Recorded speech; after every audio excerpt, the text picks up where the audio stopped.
আমাদেরকে ঘোষণা করতেছেন ওয়াকাতিমুল হজ্জ ওয়াল উমরাতা লিল্লাহ। হে মুমিনগণ, তোমরা হজ এবং উমরা আদায় করো একমাত্র আল্লাহর জন্য। বড় করে বলো সুবহানাল্লাহ।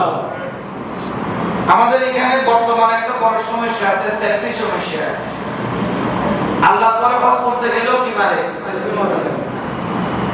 এদিকে গেল সেলফি, ওদিকে গেল সেলফি, এদিকে গেল ছবি তুলে, ওদিকে গেল ছবি তুলে। ইসলামে কিন্তু ছবির ব্যাপারে কঠোরতা রয়েছে।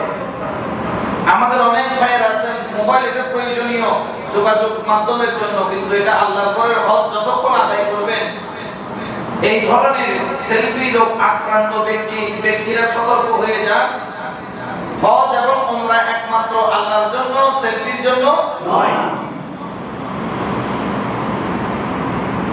এবং এই হজ আমাদেরকে আদায় করতে হবে অন্ততপক্ষে জীবনে তৌফিক হলে কয়বার?